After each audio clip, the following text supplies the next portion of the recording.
During the several months after Catherine's last session, a peculiar tendency had begun to appear during my sleep. I would sometimes have a vivid dream during which I would either be listening to a lecture or asking questions of the lecturer. The teacher's name in the dream was Philo. Upon awakening, I would sometimes remember some of the material discussed and jot it down. I am including a few examples here.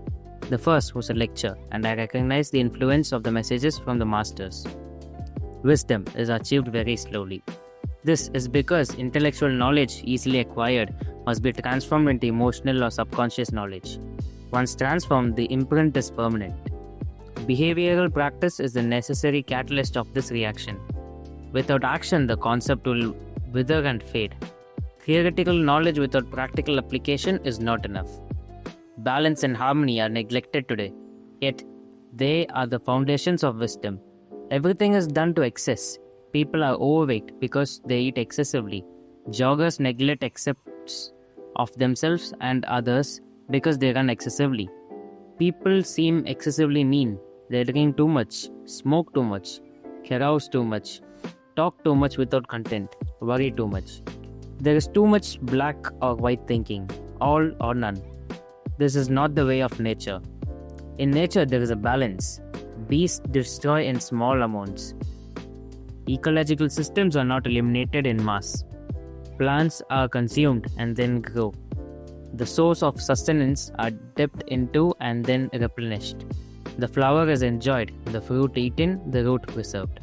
Humankind has not learned about balance, let alone practiced it. It is guided by greed and ambition, steered by fear. In this way, it will eventually destroy itself, but nature will survive. At least the plants will. Happiness is really rooted in simplicity. The tendency to happiness is thought and action diminished happiness. Excess could basic values. Religious people tell us happiness comes from filling one's heart with love, from faith and hope, from practicing charity and dispensing kindness. They actually are right. Given those attitudes, balance and harmony usually follow. These are collectively a state of being. In these days, they are an altered state of consciousness. It is as if humankind were not in its natural state while on earth. It must reach an altered state in order to fill itself with love and charity and simplicity, to feel purity, to rid itself of its chronic fearfulness. How does one reach this altered state in this other value system? And once reached, how can it be sustained? An answer appears to be simple. It is a common denominator of all religions. Humankind is immortal, and what we are doing now is learning our lessons. We are all in school. It is so simple if you can believe it. Immortality. If a part of humankind is eternal, and there is much evidence and history to think so, then why are we doing such bad things to ourselves? Why do we step on and over others for our personal gain when actually we are flunking the lesson? We all seem to be going to the same place ultimately, albeit at different speeds. No one is greater than the other. Consider the lessons. Intellectually, the answers have always been there, but this needs to actualize by experience.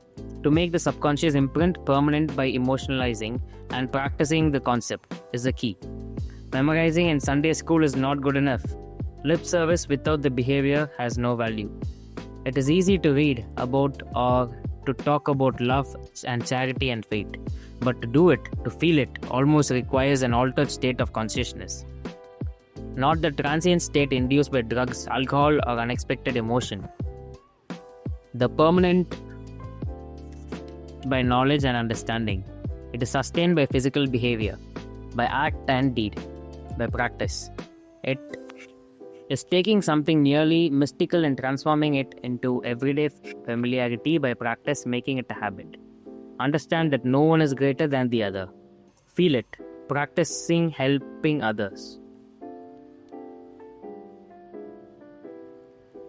We are all rowing the same boat. If we don't pull together, our plans are going to be awfully lonely. On another night, in a different dream, I was asking a question. How is it that you all are equal?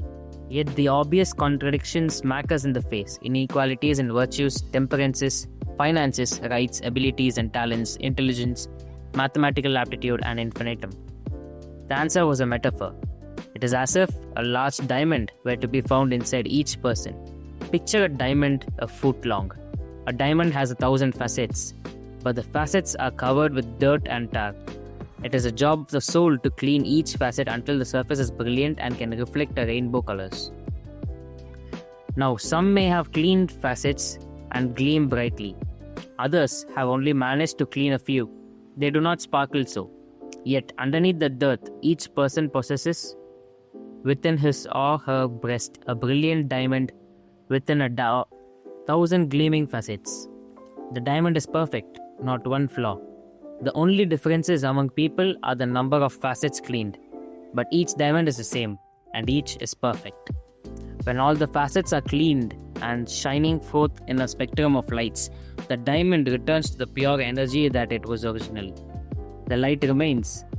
It is as if the process that goes into making the diamond is reversed. All that pressure released, the pure energy exists in the rainbow of lights, and the lights possess conscious and knowledge.